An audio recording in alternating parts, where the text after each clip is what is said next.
physically, mentally, and being with us throughout the event. And Very good evening, sir. It's a blessing to have such luminaries that my children and my teachers, including myself, we are all going to learn, and what could be better than this.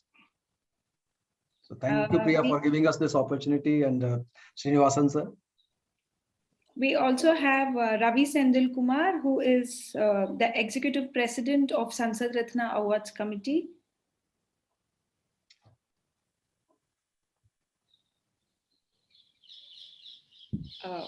Fine. So can we start the program? Good evening to all. Very good evening. With your permission, sir, can we start the program? Yeah, go ahead. Go ahead. Thank you, sir. Thank you. Ekta, can we play the music? Sure, ma'am.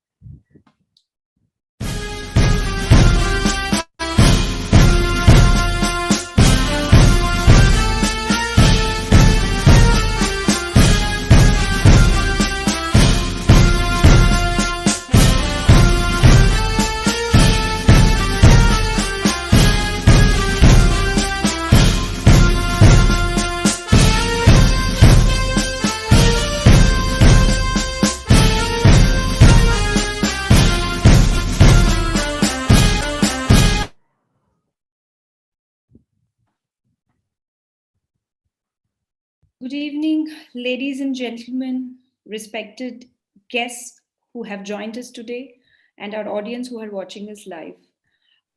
We have been very fortunate enough to celebrate the Constitution Day as a national conclave for 4 days, beginning 25th to 28th of November.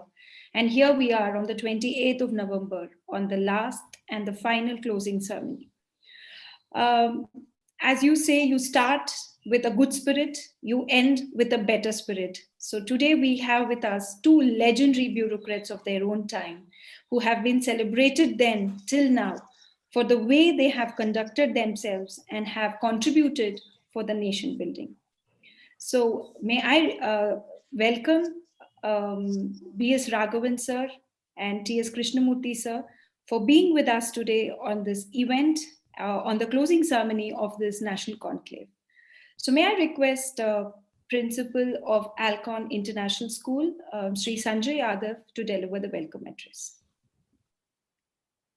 Thank you, and a very good evening. Namaskar to everyone, and a very warm welcome, hearty welcome to our esteemed guests today.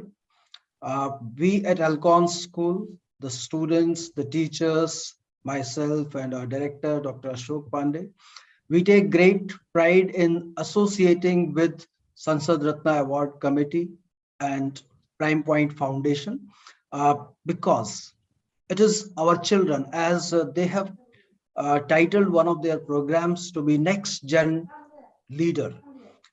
We feel that our country is going to produce next generation leader among the youngsters who are being educated, and we have the responsibility. And on that pretext, if we get an opportunity of this kind, making them listen to and hear the words of wisdom, the words of experience from the luminaries like our guests today, I'm sure that we all feel so delighted and so blessed. So on that note, I just wanted to quickly tell you, sir, as Ms. Priya had already spoken, that this year, with Prime Point Foundation, when we started talking about celebrating our Constitution Day, we all educators feel that yes, it is very necessary for our children to, it's not just a celebration, rather imbibing those values in the life and making our children feel connected. So they have also witnessed the thoughts and the deliberations and the discussions. They had the platform to discuss on their own also and talk about how do they perceive country before self. We have also had a number of panelists among the school principals who have deliberated and talked about role of educator in bringing the fundamental duties. So the whole focus, as Srinivasan sir had conceived right from the beginning, he said that this year when we are talking about it, we shall be focusing on the role of fundamental duty to make our youngsters understand that rights are there, which everybody wants to know and they are aware of it. But then before rights, let us focus and let us talk about the duties. And of course, I don't think I need to introduce about anything about our great speakers, and everybody has grown up. Many of us have been following you for years, for both of you. We have been listening to your words of wisdom, and in fact, your life itself has been a role model for many of us. So I'm not going to take much time, but rather thank Almighty for having given us this opportunity. And let's hope that our educators and our learners are going to, as Priya has already said, that it keeps getting better. So the best is here to be offered to everyone. And I'm sure it will be a memorable moment in everyone's life forever. So looking forward to listening to your words, sir, your words of advice for our youngsters. With these words, I welcome you both, sir, and we are looking forward to today's session. Thank you. Thank you. Thank you so much, Shri Sanjay Yadavji. Thank you so much for welcoming with so much of warmth. And so today, the topic of discussion, because every single day or 4 days we had separate topic of discussions, and today we are going to discuss about role of civil society in improving the system with case studies. And so without the back force for running this entire show, who's Mr. Prime Point Srinivasan, without whom none of us could have been connected and being connected for years together. His selfless service, which he's been rendering for 22 years, and with the highest integrity and highest ethical principles which he follows. And we take this opportunity to thank him for giving us such a wonderful platform. And so may we have your speech before we get to the panel discussion. All of us are eagerly looking forward to listen to Mr. B. S. Raghavan and Mr. T S Krishnamurthy, the legendary Indian bureaucrats. And before that, I just wanted to, though I was telling in the earlier days also, what prompted us to go for this type of school children this time is, last month when we were writing the cover story, we came across data that the youngsters in the age group of 0 to 20 constitute 40% in Indian population. 40% of a small group, age group less than 20, is a very sizable one. The rest 21 to 100 is only 60%. That means that after 20 years, these young boys and girls, they will be forming the crux of our country. They will be ruling the country. They will be taking up a lot of governance and responsibilities. Then we thought that why not we reach out to them, because unless these children are now groomed well as good leaders in every domain, the country will not be in the top position, because by the time that the other age group will slowly retire from this system. So we thought that it is better this time. All along for 4 years, for the past 4 years, we have been celebrating the Constitution Day. And this time, and we were going to the colleges, we were talking to the elders. This time, suddenly we thought, why not we go to the children and teachers? Even Dr. Abdul Kalam used to tell always, better go to the children. He never, if he had seen his life, he used to always go to the schools. Happily, he will go to the schools and he will talk to the children, because young minds, and even if one teacher is motivated, he or she, the teacher, can motivate thousands and thousands of children as a good citizens. So we thought that a good school with a good group of people, like-minded people, we thought. Anyway, Dr. Our Ashok Pandeyji is our advisor to Sansad Ratna Awards Committee, and also he is a part of our editorial team. Then we had a discussion with him. He was gladly agreed for that. Not only he agreed, he also brought 10 schools together for the children competition. He created an awareness among the top 10 schools of Delhi. No, it is only a humble beginning of our mission. So this is the 4th day. First day we had a competition. Second day we had a physical event. And third day, yesterday, we had the top 5 schools, including an international Our Indian schools at Dubai also participated. How to motivate the teachers' role in creating an awareness about the Constitution and to make them as a good citizens. Yesterday we had a long virtual discussion. Today we are having a veteran bureaucrats who have a rich experience in Indian system, that governance system. And I look forward to hearing from you. And both of them are highly respected people. They have a high respect for Prime Point Foundation. So the moment when I asked them, immediately they agreed. And I welcome you again, both of you, Mr. T S Krishnamurthy and Mr. B S Raghavan. And over to Priya. Thank you, sir. Thank you so much for such a comprehensive look out to the entire national conclave which we've been running. To our panelists, to just run you through. So first, let me introduce one panelist, and then you can give us your perspective. Then I will introduce the second panelist. You can give us your perspective. Then we can have a couple of questions which we have raised from our survey, and then we will keep it open to questions. So this is how we have planned the session. So with the permission, so I'm now introducing B.S. Raghavan, sir. So B.S. Raghavan, sir, is an IAS officer, a retired IAS officer. He was the first secretary for the National Integration Council that was presided by Pandit Jawaharlal Nehru. So sir has served with Pandit Jawaharlal Nehru. He has served with Lal Bahadur Shastri and Madam Indira Gandhi. He had also been the security advisor at the UN. So at the age of 95, he's still a columnist. The reason why we specify the age again and again is he's a standing example for the rest of the world that as you age, the optimism doesn't deceit. So he is one such person filled with optimism and filled with that energy to give even more to the society at this age. Sir, I'm sure we really missed the age of your best performances, but I'm sure that that would have been a great show at your time. And you still continue to do that, sir. And over to you, and we can't wait to hear you more.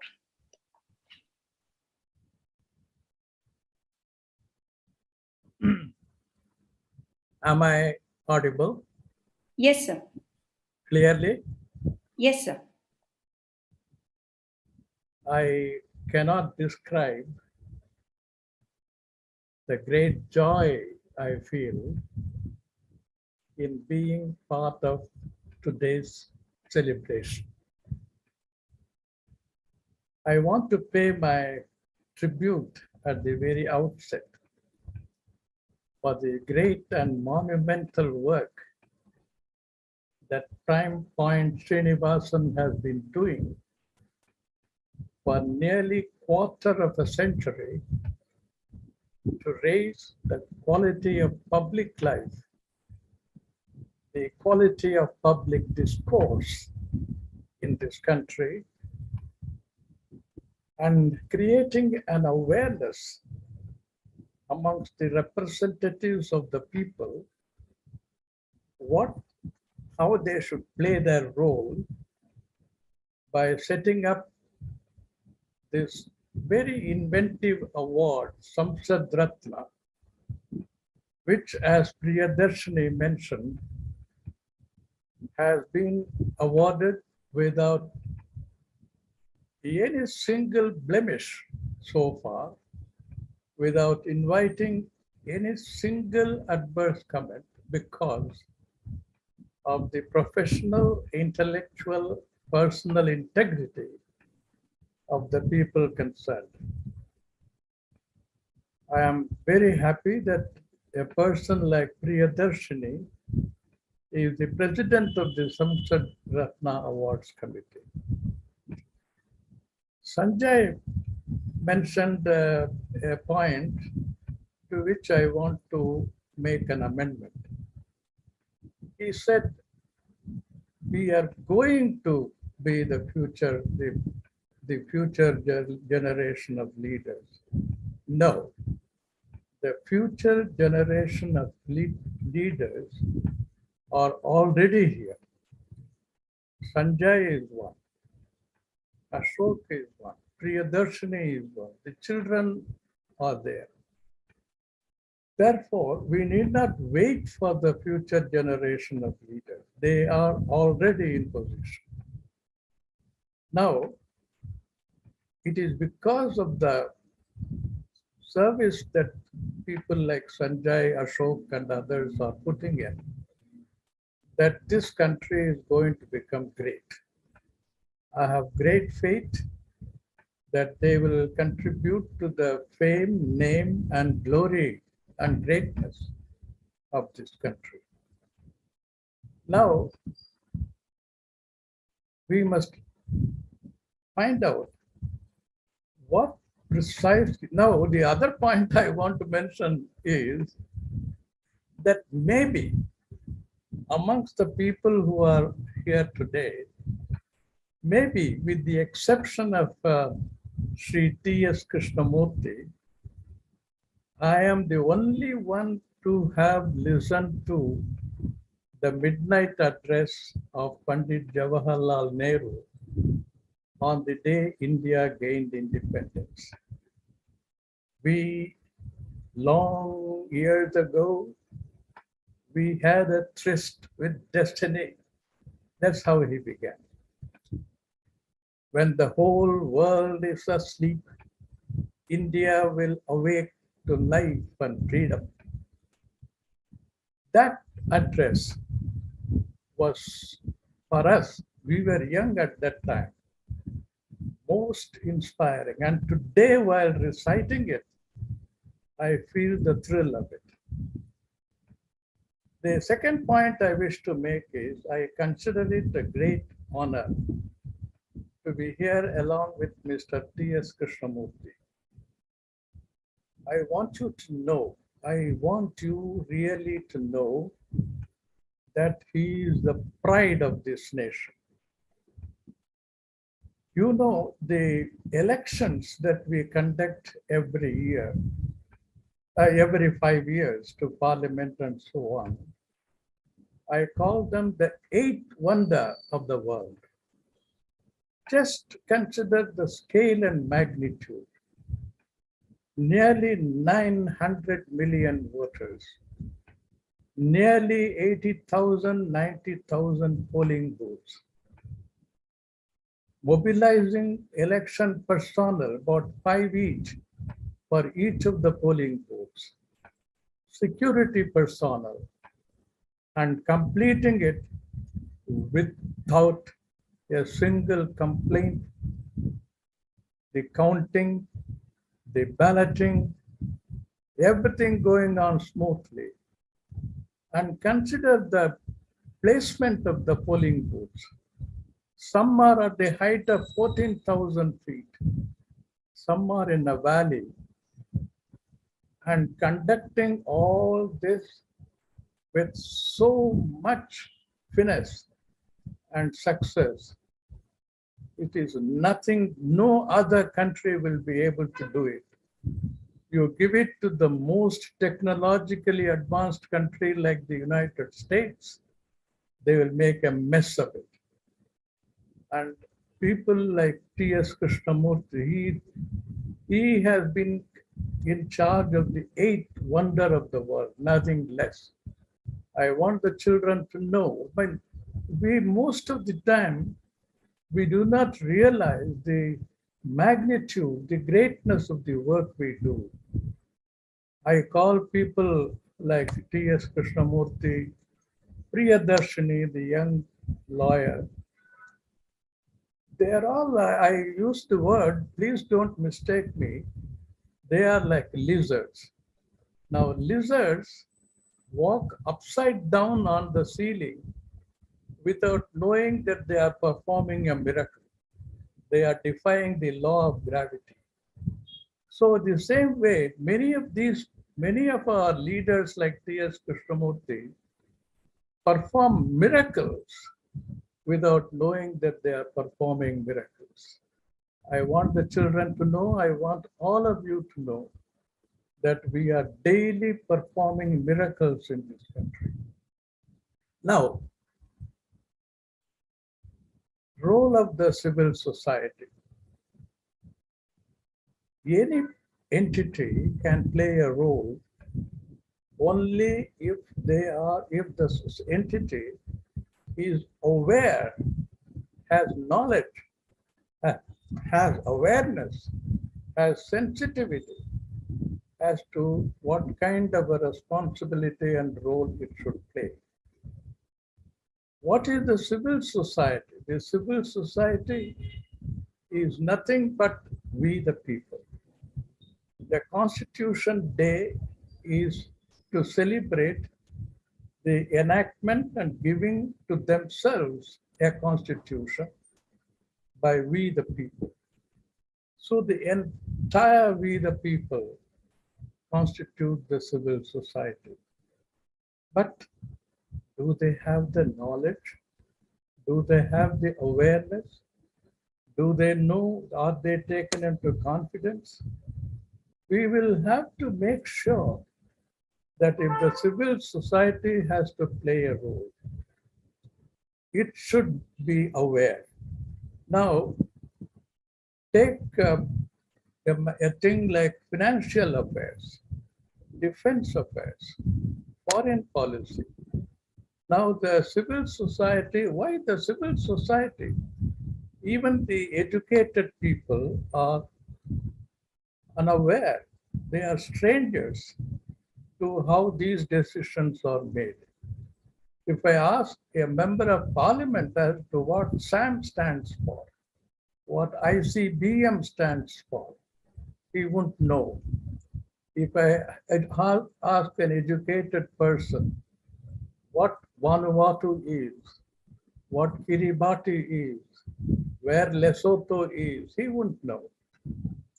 So unless there is complete knowledge, complete awareness of what is going on in the governance and public administration, in various aspects of governance and administration, the role cannot be discharged with any kind of success.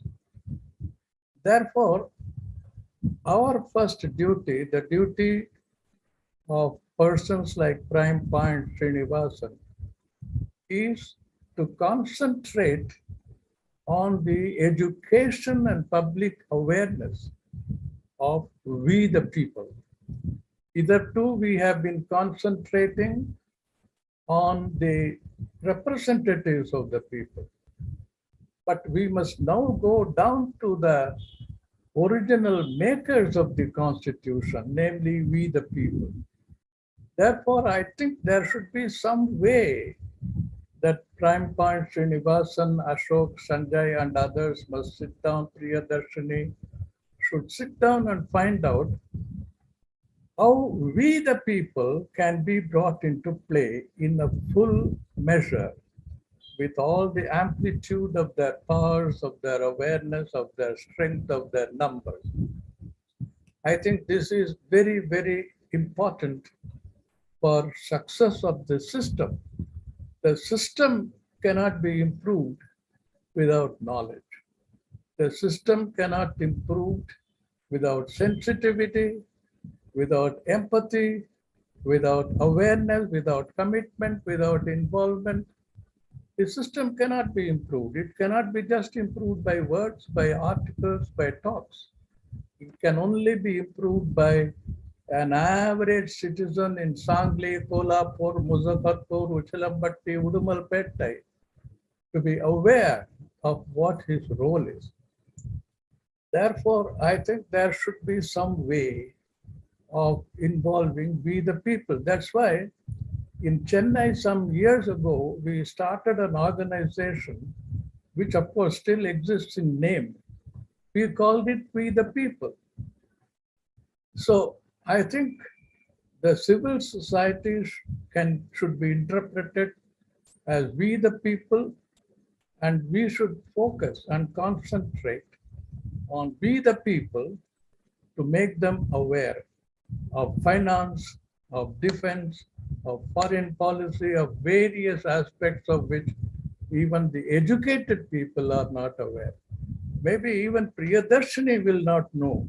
She knows the distinction between various branches of law, but she may not know the distinction between various branches of defense. In fact, if I ask suddenly Priyadharshni, please list the ranks of the army officers from second lieutenant upwards to five-star general, she might stumble and fumble because she wouldn't know that after second lieutenant there is first lieutenant, captain, etc., etc. She wouldn't. Therefore, when that is the situation, with even sensitive and bright and intelligent people, what about a man in Ushilambatti, in Udumalpettai, in Madurai? Therefore, my earnest plea is find a way, find an inventive way. Now, there is a big problem in this country, sirs. You should not mistake me. Most of our activities are of the English knowing, for the English knowing, and by the English knowing. We meet in such conclaves, deliver great speeches in English to each other. We appreciate and go away. Again, awareness and knowledge of we the people can come only if we go down to them.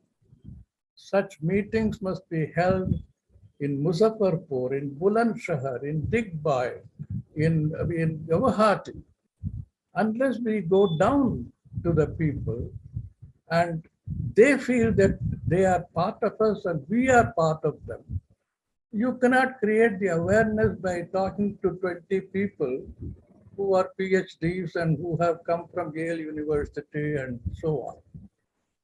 So this is a dichotomy in this country.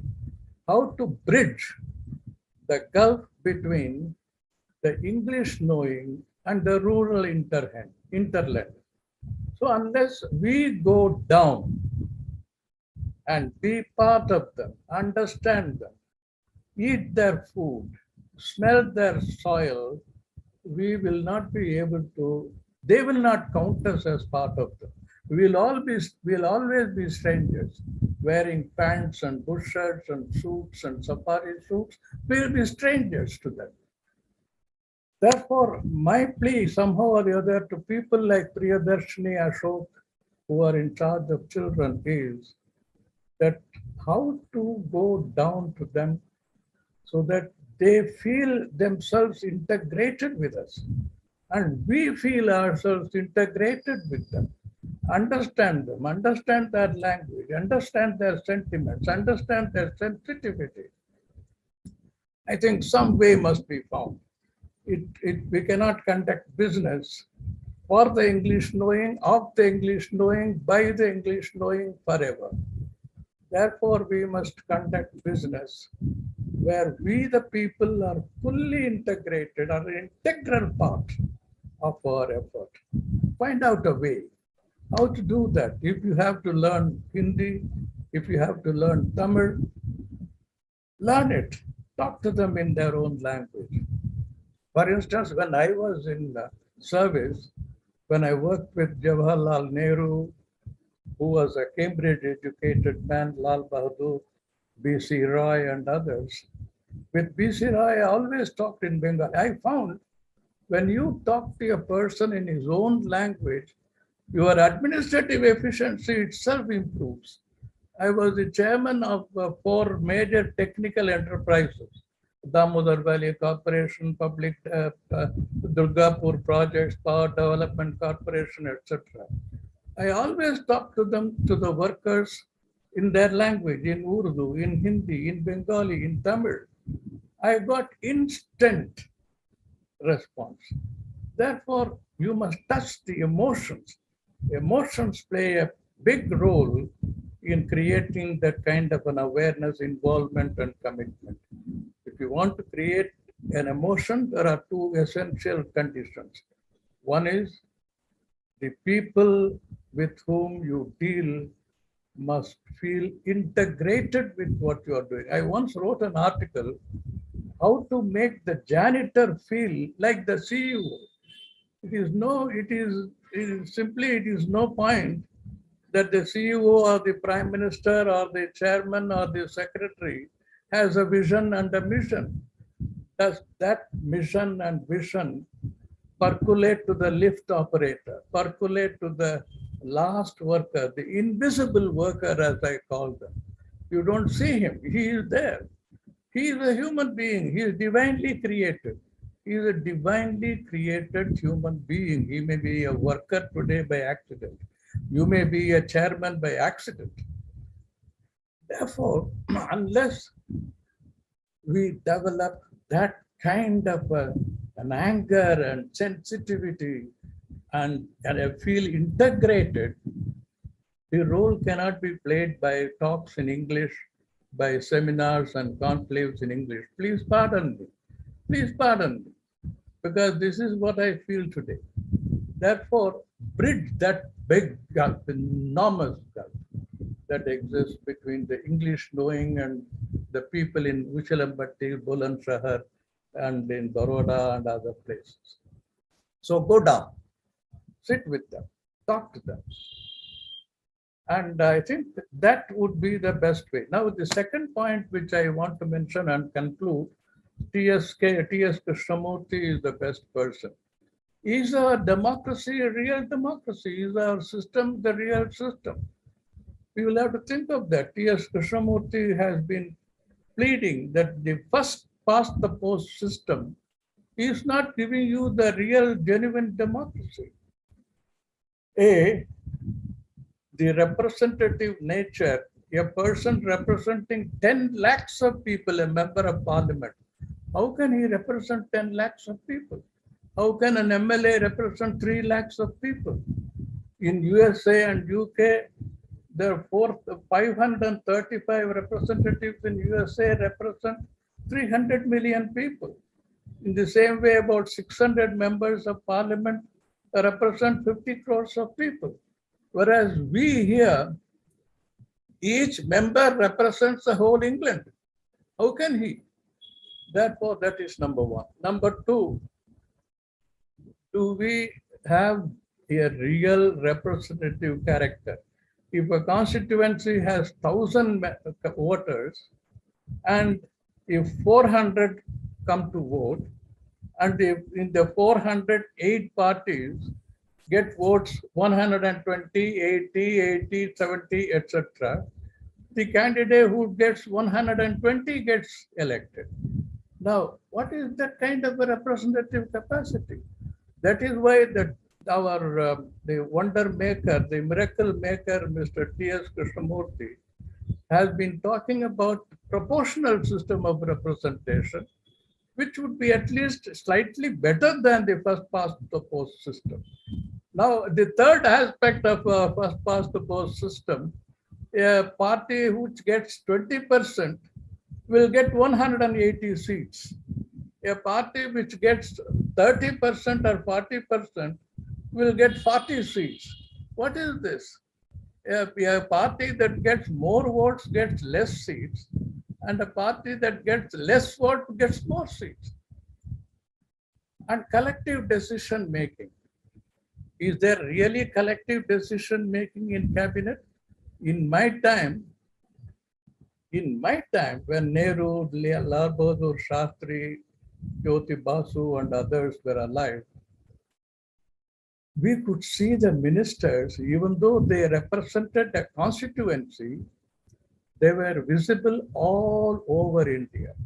Nehru was visible in Guwahati, in Bulandshahr, Uchilambatti, Udumalpette. Each minister was the minister of India in the real sense. C. Subramaniam, Rajaji and others were ministers of India in the real sense. Today, a minister thinks that if he goes to the constituency, makes them happy, has a school built there, or a bridge built there, or a temple built there, he is happy. He will be elected the next time. We have really ministers who are the ministers of India. We have them. In fact, when I was a food secretary, my minister was Rao Birendra Singh. I mentioned the name.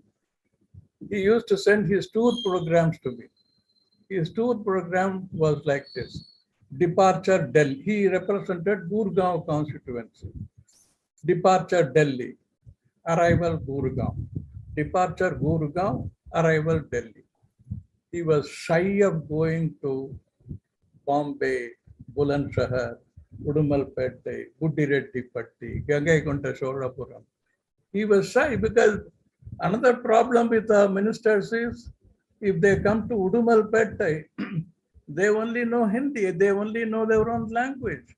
They cannot communicate, so they are shy to come out too often outside of their constituency. Therefore, we will have to remedy, first of all, these mental blocks. These have nothing to do with structures and systems, and you cannot improve it by mere structures. The psychological blocks, the mental blocks of our people must be removed.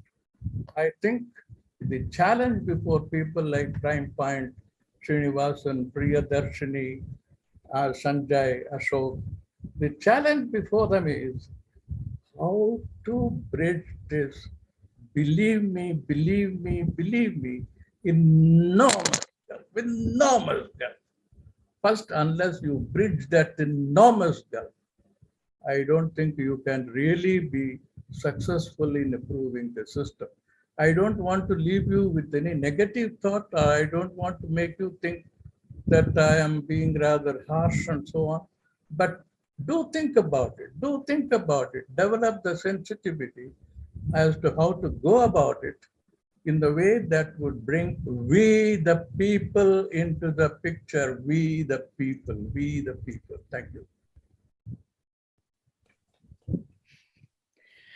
That was a complete power punch.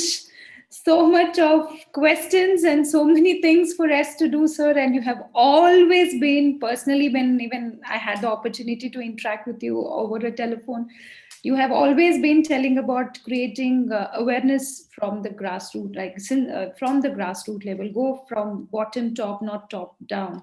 And you have also been telling us about this integrated approach and work as a community.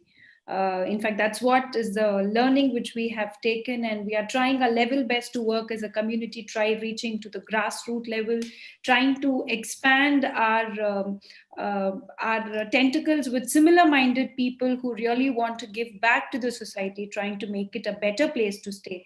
And the best thing which triggered me hard is develop anger and sensitivity. I think probably that's the reason most of younger generation, whoever is associated with us in our organization, yes, they have that anger that they cannot let go the way the system is. There has to be some change. So we will take our bit to make the change, sir. And thank you so much for that fabulous words of yours. And so now may I give a quick introduction about Shri T S Krishnamurthy. T S Krishnamurthy, sir, has been the Chief Election Commissioner of India, and in 2004 he had conducted single stroke elections in 543 constituencies with EVMs, which Raghavan sir has just mentioned, which is eighth wonder, absolutely true. And he was a person who coined the name Nota, and he's a patron of Sansad Ratna Awards Committee, and he is the guru for Prime Point Srinivasan sir when it comes to any reference, any clarification when it comes to Sansad Ratna Awards Committee, and for the integrity which we hold for the awards which we give today. I think T S Krishnamurthy sir, having him as a patron, we can't afford to lose the integrity, because that's the support and that's the belief he has inculcated in us. And he's his first official recommendation, he's the first person to give an official recommendation for electoral reforms to the then Prime Minister, Dr. Manmohan Singh, which we are yet to see. And I'm sure that there will be some electoral reforms. And that's a very, very beautifully and well thought draft. I had an opportunity to read. I couldn't read it completely because I couldn't understand much of it, but it is a very intense document. So thank you so much for that opportunity of giving us this document and to giving us this trigger to take it forward. With no delay, sir, we are here to hear you now. Well, thank you very much. After the thought-provoking and emotional appeal of Dr. B.S. Raghavan, I am wondering whether I am qualified to speak at all, because because I think he has bundled everything into that short, sweet speech, wherein he has awakened all of us for the need to reform not only the electoral process, to reform the system that is present now in civic life, particularly the differences between various regions, the role played by the ministers, how they are not visiting various parts of the country and communicating with them. These are all genuine problems and genuine impediments for good quality democracy in this country. And I do hope that our people in power, they realize the need to communicate with the people. Well, civil society, the topic which I am supposed to speak today, is supposed to be the third sector, apart from the government, the business, the third sector to contribute to the quality of life, particularly democratic life. And there have been many interpretations of what the civil society means. I went through the Encyclopedia Britannica. It says it's a dense network of groups, communities, network and ties that stand between the individual and the modern state. In a democratic society of modern representative democracy, unlike the city-states or direct democracies that we had in Greece and other ancient countries, the kind of democracy that we have necessitates the active role of people through various institutions, apart from the parliament, apart from other wings of the government. There are many gaps in the working of democracy which need to be plugged by a ever-vigilant society at large. The civil society organization has been interpreted by various people. It started with people like Hegel, Tocqueville, Karl Marx, and people saying that you have to arouse the conscience of the people to ensure that you have a good government which caters to the maximum happiness of maximum people. But then the representative democracy that we have shaped over the years has got into many distortions. Even assuming the Western democracies like US and UK have done a reasonably good job in ushering good quality democracy, reasonably good quality democracy.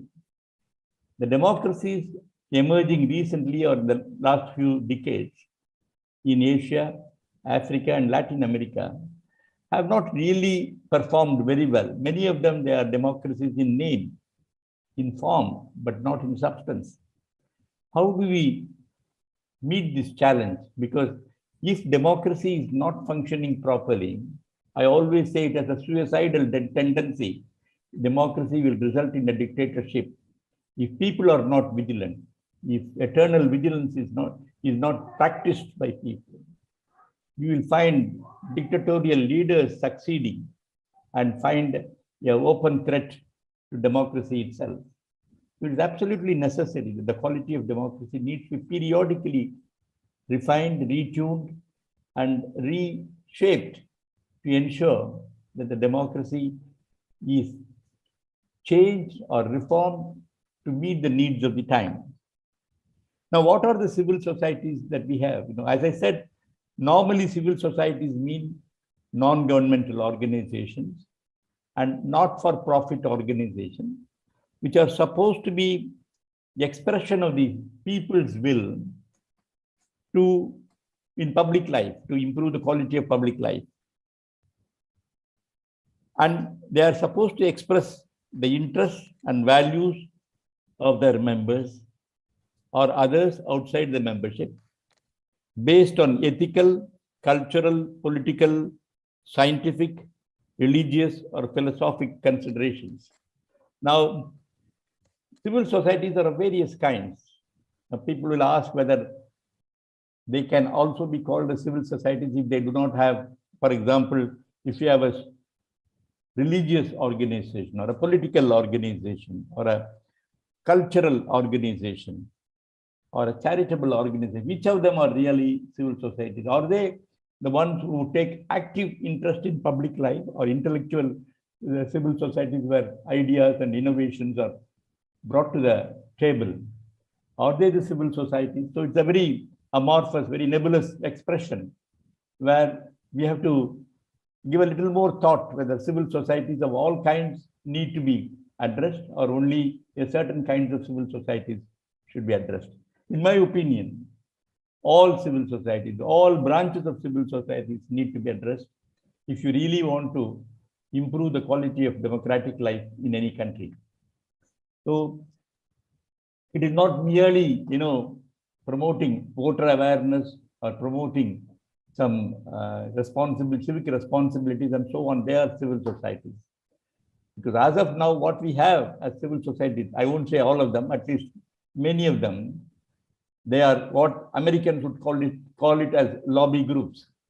They lobby for certain specific purpose. It may be a certain social purpose or for a sectoral purpose. For example, you have this Federation of Industries and so on. They lobby for their own improvement, the industrial policy and so on. So it is necessary to have a comprehensive approach to improve the quality of civil society with more emphasis on improving the governance of a country. Now, I don't know how many of you know the government of India or the state government, no particular level of government has a list of civil societies. In fact, when I was additional secretary in the Department of Expenditure, I had raised this issue and said there is no regulation of civil society. And some of them are even be counterproductive to democratic life. They may even work against the unity and integrity of the nation. So it may be necessary for us to consider whether a comprehensive regulation can be brought about for these civil societies if we are very keen to protect the quality of democracy or improve the quality of democracy. For your information, certain lists of civil societies are available in the Planning Commission. Certain the then Planning Commission, of course, now it is Niti Aayog. Some list of civil society organizations are available with the Income Tax Department because they get tax exemption. Some civil society organizations are available with the Home Ministry because they get foreign contributions. So for that purpose, they have to register themselves. We have also civil society organizations registered under the Societies or Charitable Trust Act with the state governments. There is a charitable commissioner in Maharashtra who controls all the charitable institutions registered within the state of Maharashtra. So we have different kinds of regulation. I'm not saying that there should not be different kinds of regulation for the various regions. What I am saying is some basic minimum it is necessary for us to formulate, either in the form of a law or in the form of a code, to see that they observe these basic principles to ensure that they have a loyalty to the nation and they support the civic awareness, civic responsibility of people to ensure that the quality of governance in a country like ours improves substantially. Mr. Raghavan mentioned about how many of the distant, remote places in various states are not visited by the ministers. Well, I had the privilege as an election commissioner and then as a chief election commissioner to visit every state in India. And some of them, the remote corners of India, UP, Bihar, or for that matter, Punjab and so on, I could find a gap between the awareness of the people. It is not merely the urban voters who decide the fate of this country. And he also mentioned the quality of representatives who are elected, not merely the number of votes with which they are elected, because now it is possible for a person to get elected with only 25% of the votes polled. Does he really represent the whole constituency? He knows that he can ensure or protect the interest of that 25%, maybe his caste or his religion or his community and so on, and then get away without serving any nation. I would like to recall the famous words of Edmund Burke when he addressed the voters of Bristol. He said, choose such a representative who will represent the constituency's interest. But when there is a conflict between national interest and constituency interest, you should choose only such of those representatives who will give priority to the national interest. Unfortunately, my own little experience in the years in the government as well as in the election commission, I cannot speak very high of our representatives in terms of national interest. Many of them, they have very limited vision. They have very limited, approach to the whole problem. And they are quite satisfied if they serve their own constituency or their own state. So it is absolutely necessary for civil society organizations to shape themselves of an all India character. It should not be, well, there can be civil society organization in each state, but that must also have a national outlook. And only then civil society organization can really render service, because as I told you, there is always an internal threat to functioning of democracy. And if they are not properly refined or properly retuned according to the demands of the time, we are bound to ensure a dictatorial rule in place of the representative democracy. And a country like India, which has a huge population, is much more necessary that the people have to periodically assert, they have to bring it to the notice of the government. And it is also necessary for the rulers and the bureaucrats who serve the government, who serve the people. They also have to realize the need for an all India outlook. And although, as I have seen, till about 70 or 80s, the leaders as well as the civil servants had a remarkable national outlook. But I'm afraid it is not so as of now. Things are deteriorating, and particularly in matters of law and order, it's very unfortunate that hatred and violence is taking importance, is taking a heavy toll of the peace in the locality, peace in the state. It is necessary for the rulers, the bureaucrats, and the people of India to realize the urgent need to ensure that our democracy functions well, our governance serves the people responsibly and responsibly. So I think it is necessary for the government to consider, or maybe even the judiciary can even give a direction to that effect in any particular case, to see that we have a proper regulation of our civil societies. The sooner it is done, the better it is.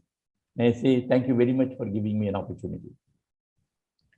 Thank you so much, sir. Thank you so much for such a wonderful speech. In fact, when we started with this entire conclave, sir, I remember the first person we reached out was to you, asking, sir, there is no defined definition for civil society, and we are trying to attempt on that.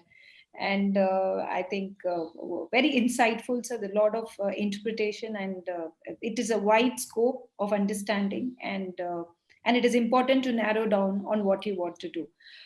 So now I'm just giving a question open to both our panelists, presuming Raghavan sir is also with us. Yes, sir.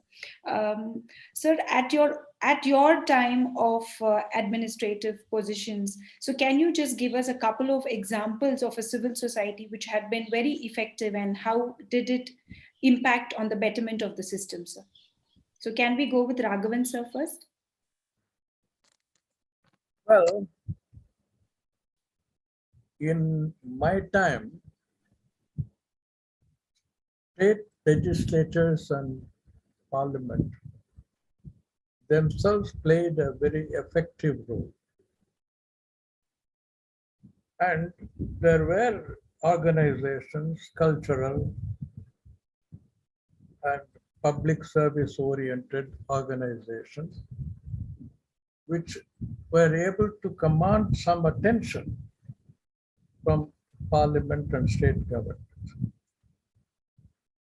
Today, as Mr. Krishnamurthy has pointed out, it is these groups have become lobbying groups.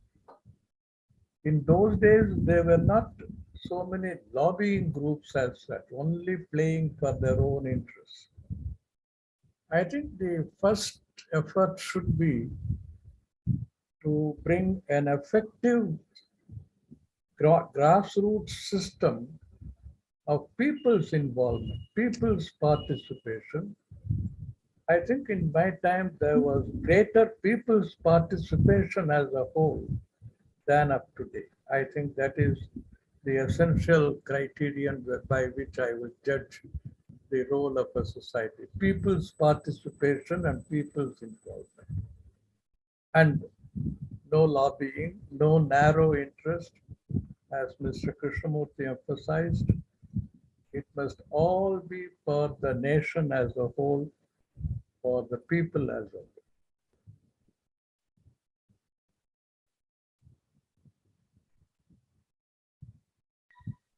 Yes, sir. Thank you, sir. So can I hear from TSK, sir, your experience at your... Well, I have had exposure to some of the civil society organizations, particularly when I was in the Election Commission of India.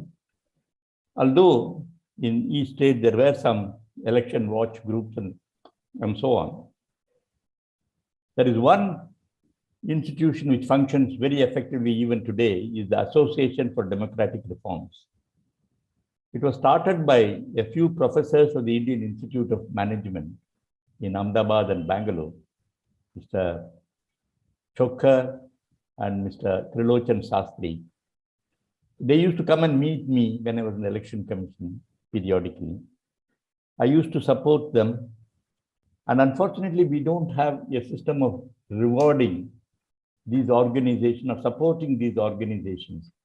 In fact, some of the reforms that we have been able to achieve, particularly the one which Supreme Court delivered in judgment, the two judgments. One is about the filing of affidavits by the persons filing the nominations for the election.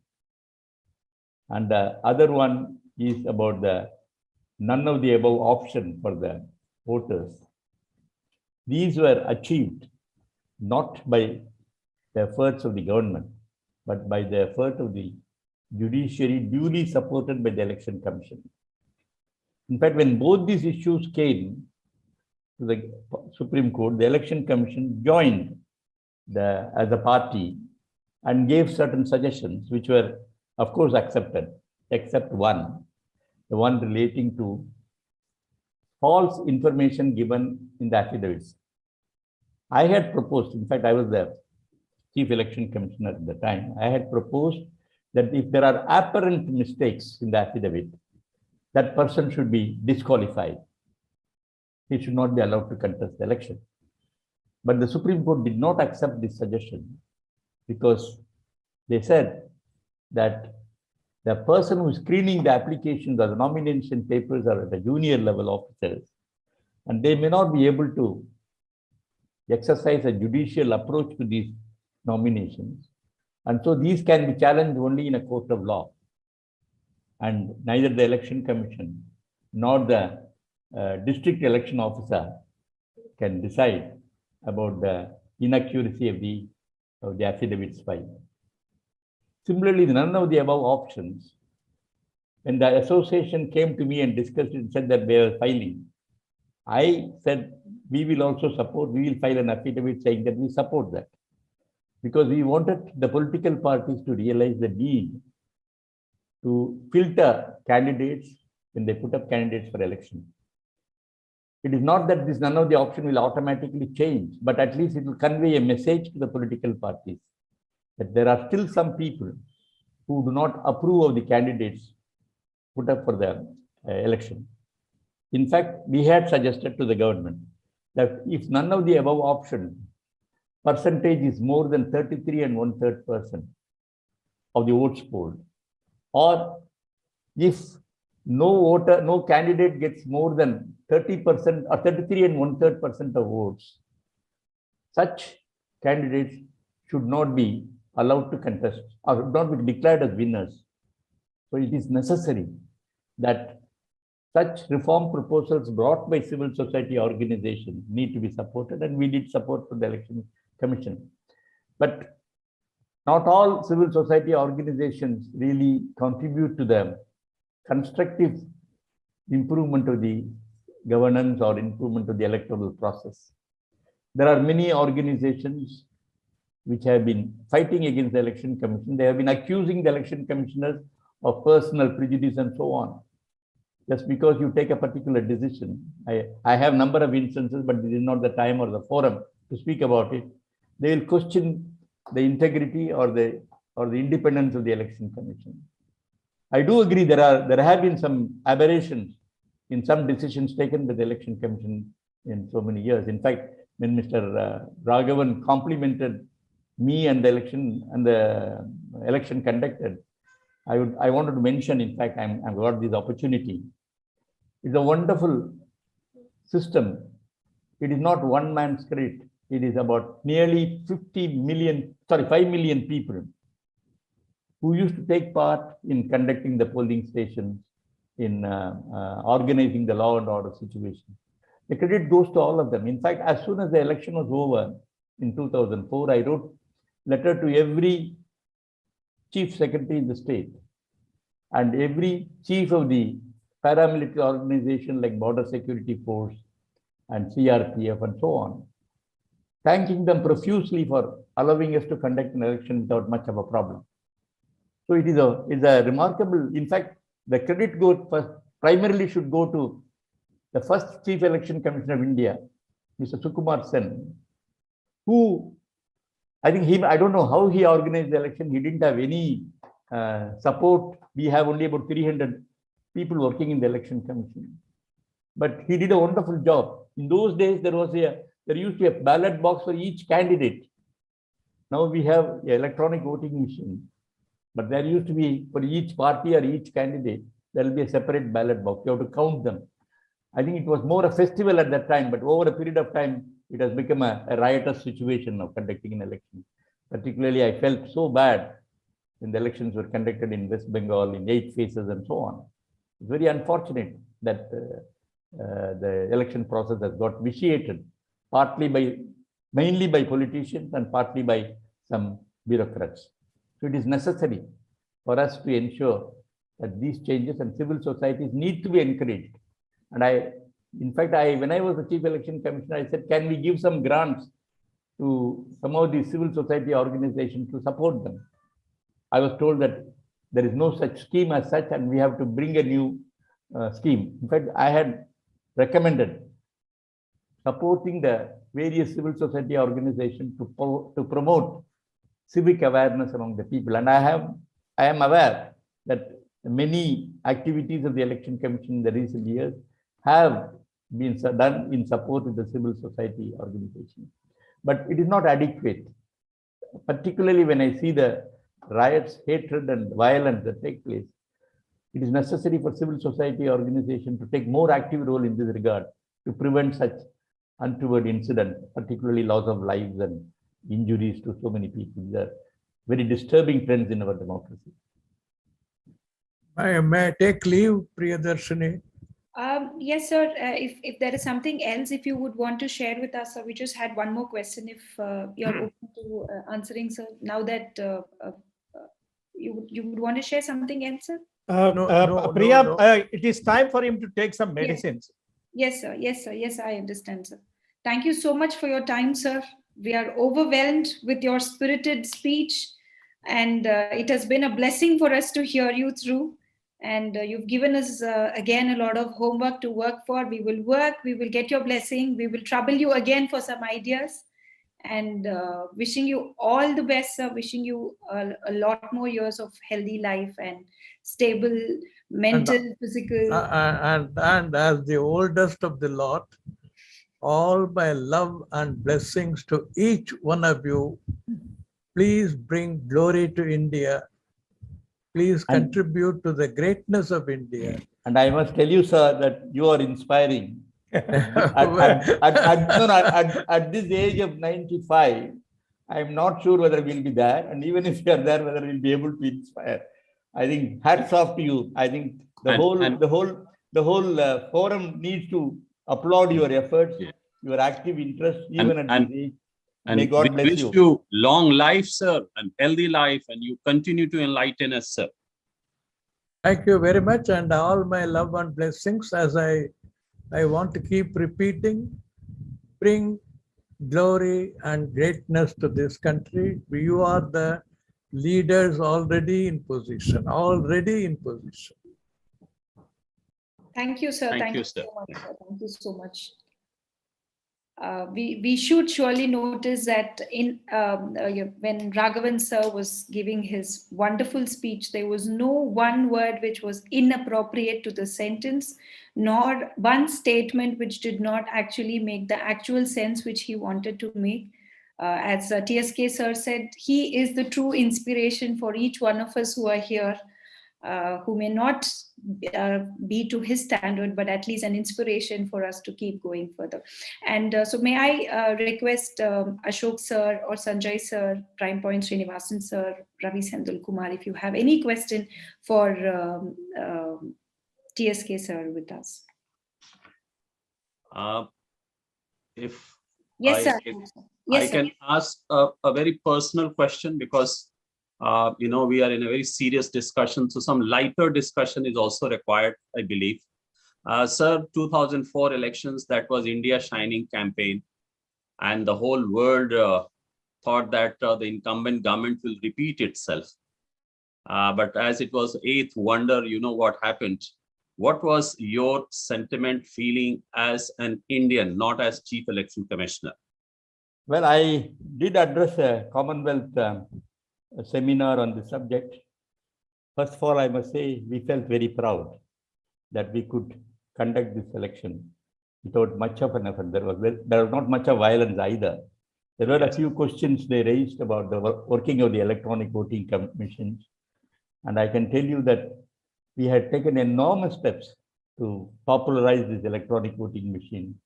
In some rural places, we had taken the bullock cart or the horse cart or any other method, even carrying it by camels and so on. We want to popularize to the people of India that we have a wonderful machine, and in my opinion, it is nation's pride. Even though political parties find it easy to put the blame on the machine for the failures, I can say that the machine doesn't have a mouth to defend itself. So only the Election Commission has to defend it. And I have no hesitation in saying that the machines are most reliable, robust, and they need not be doubted at all. In fact, after I left, they have made some more improvements on the machine. And I would only request the political parties to accept, or if they have some suggestions to improve the working of this machine, they can come out. But don't abandon the machine, because the alternative to the machine is manual voting. I am personally aware that in many polling stations, bogus votes were stuffed, particularly in Bihar, West Bengal, and a few other states. And it's a pity that there are some political parties asking for ballot papers. That should not come at all. This is my plea to the entire future generation. Improve the machine if you want to have any doubts to be cleared. Though I have no doubts whatsoever, the machines are absolutely credible.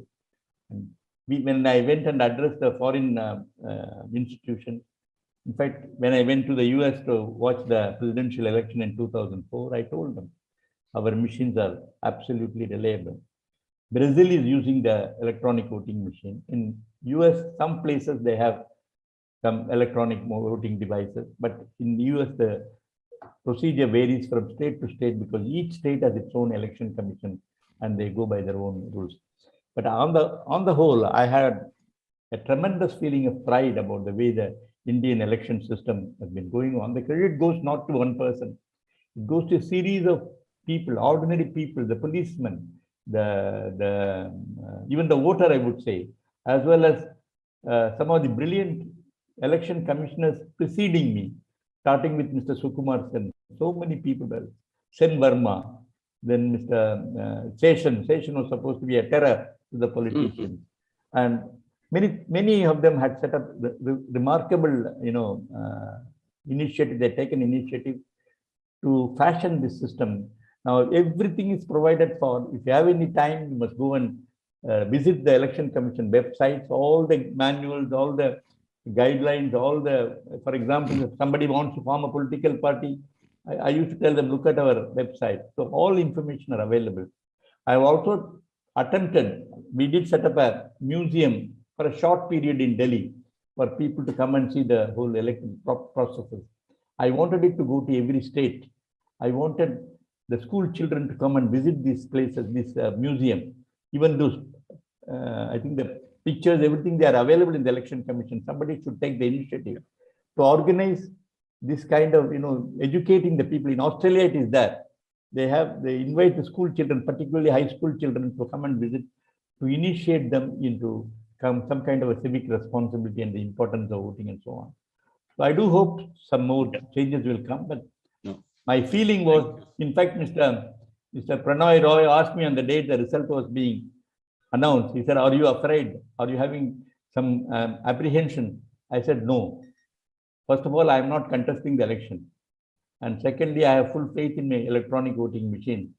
And whenever we had any complaint about its working, we acted immediately. Within less than few hours, we replaced the machine, even to remove the doubt or apprehension in the mind of the people. And it went through. So all that I can say is the Indian election system and the Indian Election Commission beautifully carved in the Indian Constitution. No other constitution in the world, neither written nor unwritten, no other constitution has a constitutional machinery as the Election Commission. And ours is the only constitution. We borrowed ideas from Ireland, Canada, we borrowed ideas from UK, USA, and Switzerland, and so on. But this one is a remarkable feature of the constitution, which is not there anywhere. And I think the credit goes to the founders of our constitution today. Yesterday being the Constitution Day, in fact, I had addressed another group yesterday on the working of our, day before yesterday, on the working of our constitution. In fact, I've got a copy, facsimile copy of the original constitution.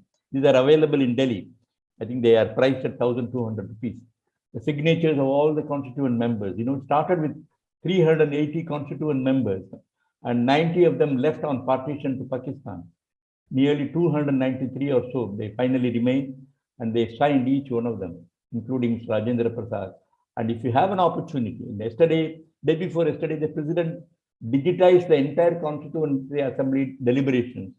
And if the children can be asked to look at it, in fact, the Ministry of Information and Broadcasting has brought out a film about the drafting of the Constitution. This should be shown in every high school or college, in my opinion. They should see the powerful thinking of the people, all with a national interest, how to fashion our democracy. We have to really feel proud that our longest written constitution in the world is probably the best as I see it now. Thank you. Thank you, sir. Sir, one more additional information to Dr. Pandey.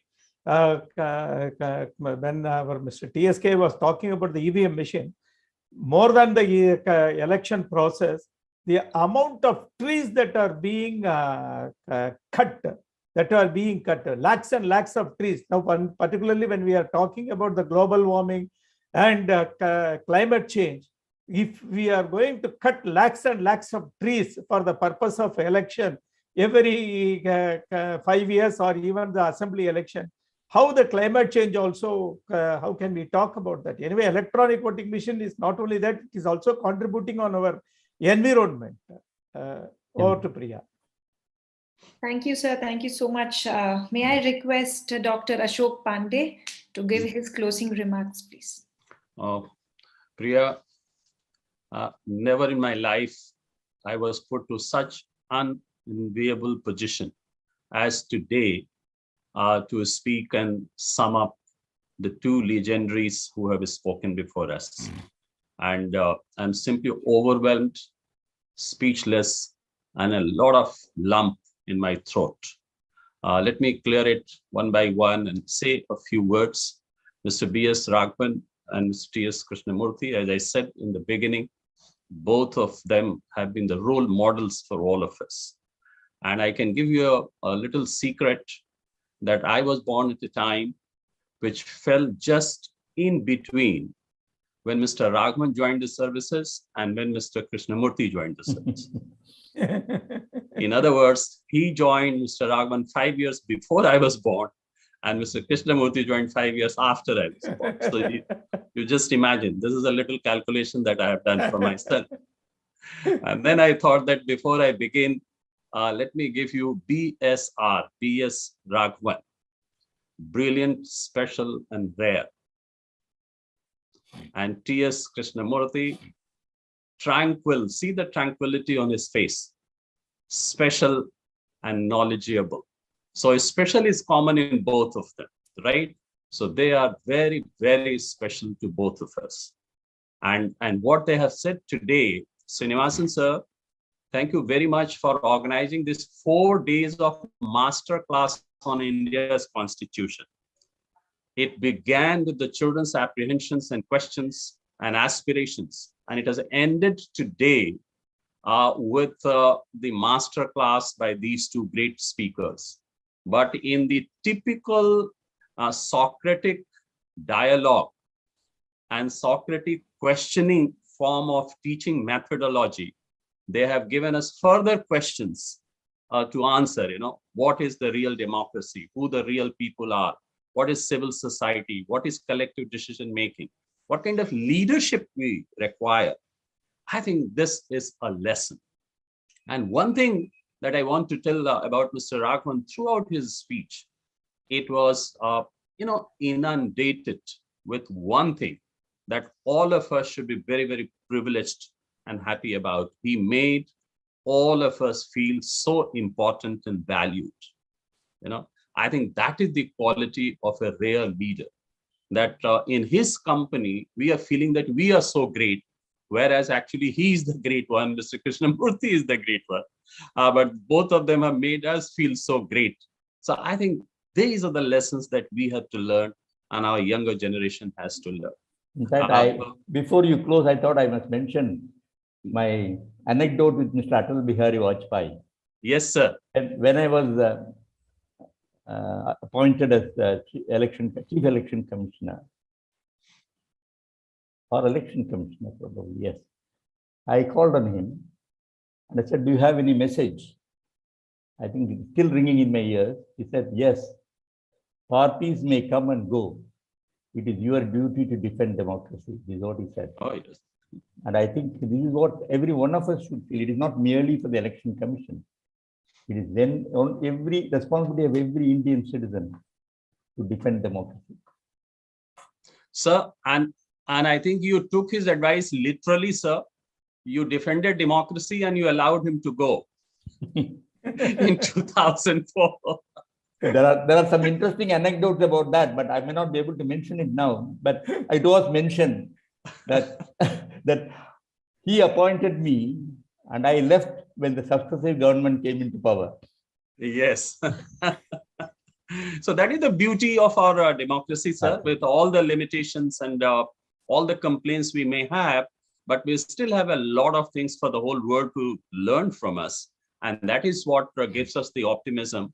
And that is why, as you suggested, I think the teaching of the value of Constitution and constitutional principles should be very, very integral to our curriculum and pedagogy.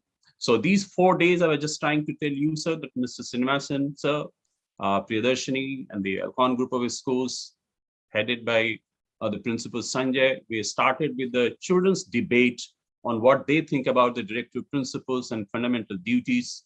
Then there was a function in which the present parliamentarians and former ministers presented their viewpoint, the viewpoint of the civil society as we have understood it correctly. Then there was a session about how principals think that constitutional principle and the importance of duties versus rights should be brought in the course of our discussion. And today on this finale, I don't think any could have been more befitting finale to this whole program. We are absolutely delighted. We will continue to remember your words and Mr. Raghavan's words for many, many years. And Srinivasan sir, I told you that you are a gift giver. You have got this incredible, uncanny habit of giving gifts to the young generation. You have given us many gifts. This is the additional one. We are very grateful to you and Priyadharshni, and we are going to cherish these memories And I'm sure very soon you will come out with another surprise where we can participate at the school as teachers and students. So my thanks to everybody. Thank you, Krishnamurthy sir, for gracing the occasion. Thank you. Thank you, sir. So we had the best saved for the last, and I'm so glad that we had a wonderful session. So can I request Ravi Sendil Kumar, who's the Executive President of Sansad Ratna Awards Committee, to deliver a vote of thanks. Good evening, one and all. I'm very happy to deliver a vote of thanks, and I thanks to Ashok Pandey for concluding the entire the event fully very superbly. But anyway, this is our 71st year Constitutional Day celebration, which was organized by our team of team including all Prime Point Foundation, Sansad Ratna Awards Committee, NGPL, and PreSense. This particular program was very well organized by Priyadharshni, along with, very importantly, the Ahlcon International School, because it started with Ahlcon International School. Thanks, Sanjay Yadavji, because in 25th November with your school, that's where we had an oratorial competition. And then we went on to have the next day with the former ministers participating all through the day, like even the third day, yesterday, it was a role of teachers in creating awareness about fundamental duties. It was very well, a lot of experiences were shared by the panelists, and it was very well moderated by Sanjay Yadavji. And today, the last day, we had the role of civil society in improving the system, which was very well, the eminent personalities of our judicial, our bureaucrat, with Mr. B.S. Raghavan sir, and our former Chief Election Commissioner sir, T S Krishnamurthy sir, has given a lot of inputs. It was very valuable inputs, which is very useful to all of us.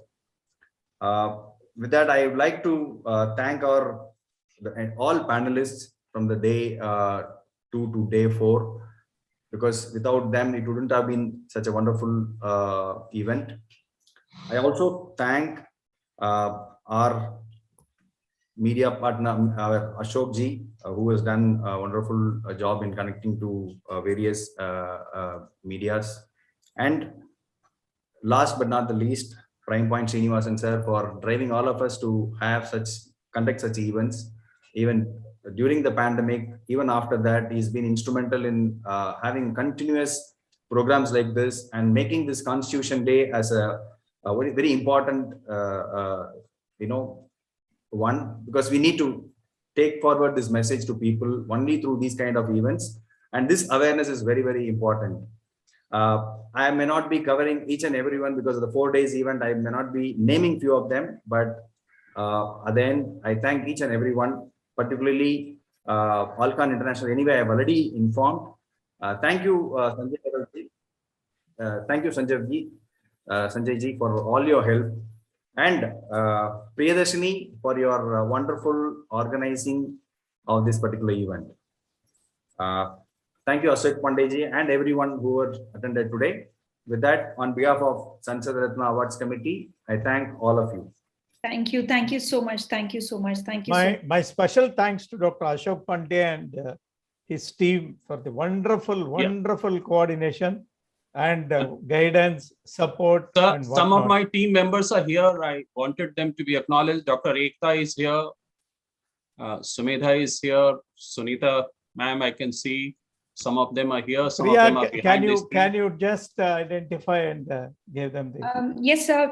TSK sir, actually, Ashok Pandey sir has been the extension of our aspiration to reach out to youngsters, because as Raghavan sir had told, and as you also always keep telling us, that it's important for us to reach the ground and reach the children. And it has been the best exchange of goodwill between Prime Point Foundation and Ahlcon International School. So they have been a bigger support to us here in Delhi.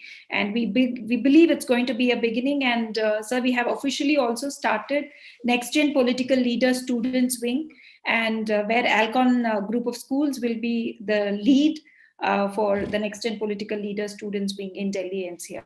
Yeah, Priya, can I take one? I may add, don't confine only to Delhi and Chennai. You should go to every state capital if it is possible. Yes, sir. Krishnamurthy sir, one anecdote or sentiment I also want to add. Yes. Suppose this program was held in the auditorium of our school and you were there and children were there. You know how I would have began this whole thing? I would have thanked my children for bringing Mr. Krishnamurthy to our hall. Because most of the celebrities and dignitaries I have met in my life only because of my children. So we are really, really very grateful to them. And I had the privilege of visiting a few schools in Delhi, but not all of them. Yes, sir. And I agree that the school children have an important role to play. Absolutely. People at such meetings. I'm sure we can look forward to hosting you in our school in some time. And of course, there are some more team members who I can also acknowledge here. Puneet was here in between the senior section head, and I can see Rashmi who is there. They have been working. Simran is there.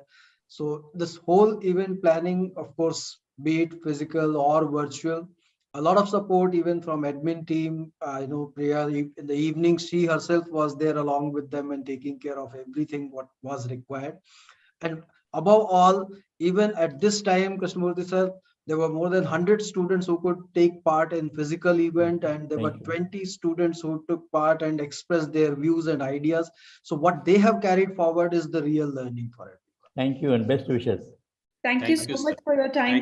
Please keep inspiring us, blessing us, guiding us as ever. And it's wonderful to see you. So please take care of yourself. Thank you. Thank you, sir. May God bless you all. Thank you. Thank you, sir. Thank you, sir.